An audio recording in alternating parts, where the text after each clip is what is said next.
الحمد لله كفى وسلام على عباد الذين اصطفى أما بعد.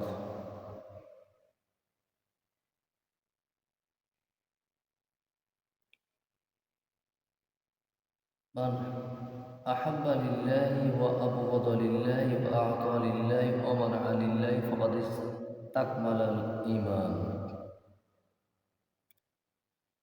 সম্মানিত প্রিয় শ্রোতা, আসসালামু আলাইকুম ওয়া রাহমাতুল্লাহি ওয়া বারাকাতুহু। আমার আলোচনার বিষয়বস্তুর শিরোনাম হচ্ছে আমাদের পার্থিব জীবনের সকল ইবাদত কেবল আল্লাহ তাআলার জন্য।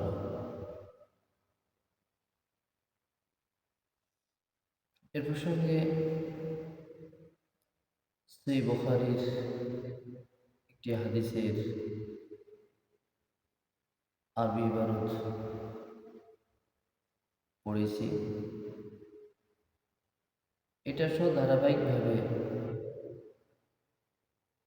আজকে কিছু হাদিস নিয়ে আল্লাহ সন্তুষ্টির উপর সন্তুষ্ট থাকার জন্য বেশ কয়েকটি হাদিস নিয়ে আপনাদের সামনে আলোচনা করার চেষ্টা করব ইনশাআল্লাহ।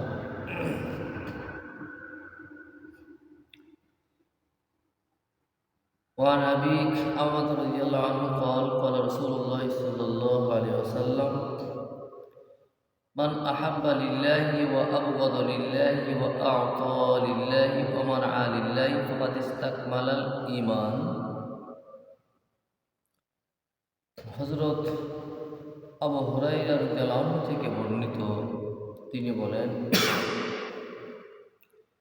রাসূলুল্লাহ সাল্লাল্লাহু আলাইহি ওয়াসাল্লাম বলেছেন, যে ব্যক্তির ভালোবাসা ও শত্রুতা দান করা ও না করা একমাত্র আল্লাহর সন্তুষ্টি অর্জনের জন্যই হয়ে থাকে, সে ব্যক্তি পূর্ণ ঈমানদার। সহিহ বুখারী। তাহলে এই হাদিস থেকে যে শিক্ষা, যে শত্রুতা কেবল করা যাবে আল্লাহ এবং আল্লাহ রসুলের সাথে যারা শত্রুতা করে, আল্লাহর বিধানকে যারা কটূক্তি করে, আল্লাহ রসুলকে যারা কটূক্তি করে, তাদের সাথে শত্রুতা, এটা আল্লাহ রসুলের জন্য শত্রুতা। আর আল্লাহ সুবহানাহু ওয়া তাআলার দিন প্রতিষ্ঠিত করার জন্য বা আল্লাহ সুবহানাহু ওয়া তাআলার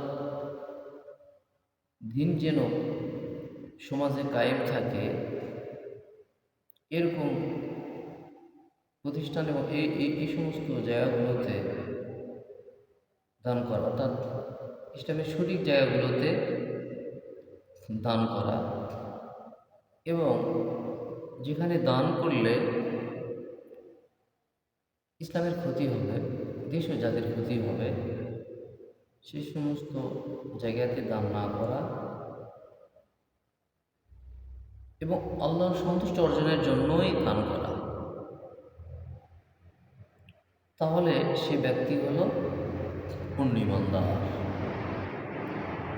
সহিহ বুখারী। তো এই হাদিসে যে শিক্ষা, যে ইসলামে যারা কটূক্তি করে, নিজের মন গড়া ইসলাম যারা বানায়, এই সমস্ত ব্যক্তিদের সাথে শত্রুতা করা ইসলামে সাপোর্ট রয়েছে, এবং যে সমস্ত জায়গাতে দান করলে ইসলামের উন্নয়ন হবে, আর যে সমস্ত জায়গাতে দান করলে ইসলামের ক্ষতি হবে, সেই সমস্ত থেকে বর্জন করা, আর কেবলমাত্র আল্লাহর সন্তুষ্টি অর্জনের জন্যই কোনো কিছু করা, সেই ব্যক্তি হল পূর্ণ ঈমানদার। সহিহ বুখারীর বর্ণনা অনুযায়ী ইমানের 70টিরও বেশি শাখা প্রশাখা রয়েছে। এ প্রসঙ্গে একটি হাদিস, عن أبي هريرة رضي الله عنه قال قال رسول الله صلى الله عليه وسلم الإيمان بضع وسبعون شعبة فأفضلها قول لا إله إلا الله وأدناها إماطة الأذى عن الطريق والحياء شعبة من الإيمان। হযরত আবু হুরায়রা রাদিয়াল্লাহু আনহু থেকে বর্ণিত, তিনি বলেন, আল্লাহ রাসূল সাল্লাল্লাহু আলাইহি ওয়াসাল্লাম ইরশাদ করেছেন, ইমানের 70টিরও বেশি শাখা প্রশাখা রয়েছে। তার মধ্যে সর্বাপেক্ষা উত্তম শাখা হচ্ছে লা ইলাহা ইল্লাল্লাহ বলা, আর সর্বনিম্ন শাখা হচ্ছে পথের মধ্য হতে কষ্টদায়ক বস্তু দূর করে দেওয়া। এবং লজ্জা হলো ইমানের একটি শাখা। সহিহ মুসলিম খণ্ড 1 অধ্যায় ইমান, পৃষ্ঠা 118 ও সহিহ বুখারী। তাহলে এই হাদিস থেকে যে আমরা শিক্ষা পেলাম সেটা হচ্ছে যে ইমানের 70টিরও শাখা প্রশাখা রয়েছে। এর মধ্যে সর্বোত্তম যে প্রশাখা হচ্ছে লা ইলাহা ইল্লাল্লাহ বলা, আর সর্বনিম্ন শাখা প্রশাখা হচ্ছে পথের মধ্যে কষ্টদায়ক বস্তু দূর করে দেওয়া বা সরিয়ে দেওয়া। আর লজ্জা হলো ইমানের অঙ্গ। তো এই হাদিস থেকে যে শিক্ষা সেটা হচ্ছে যে পথের মধ্যে কষ্ট হচ্ছে মানুষদের, সেটা দূর করে দেওয়া, অথবা কষ্ট হচ্ছে সে কষ্টটাকে সরে দেওয়া, বস্তু সরে দিয়ে কষ্ট দূর করা, আর কিছু করে দেওয়া, সামর্থ্য অনুযায়ী কিছু করে দেওয়া, মানুষের কষ্ট নিবারণ করার জন্য কিছু করে দেওয়া, জাতিকে কিছু করে দেওয়া,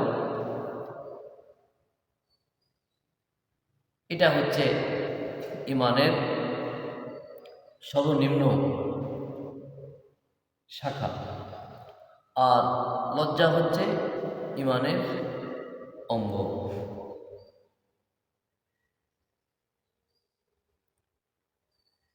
আর একটি হাদিস, عن معاذ بن جبل رضي الله عنه قال قال رسول الله صلى الله عليه وسلم مفاتيح الجنة شهادة أن لا إله إلا الله।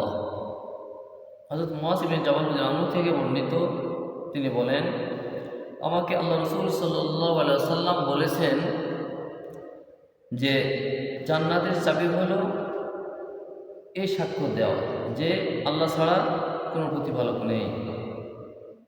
আহমদ। হযরত মুআয ইবনে জাবাল রাদিয়াল্লাহু আনহু থেকে বর্ণিত, তিনি বললেন যে আল্লাহ ছাড়া কোনো উপাস্য নেই, এই সাক্ষ্য দেওয়া, এটা হচ্ছে জান্নাতের চাবি। জান্নাতের চাবি হচ্ছে যে আল্লাহ ছাড়া কোনো উপাস্য নেই, এটা হলো জান্নাতের চাবি। সর্বশেষ একটি হাদিস, عن عثمان رضي الله عنه قال قال رسول الله صلى الله عليه وسلم من مات وهو يعلم أنه لا إله إلا الله دخل الجنة।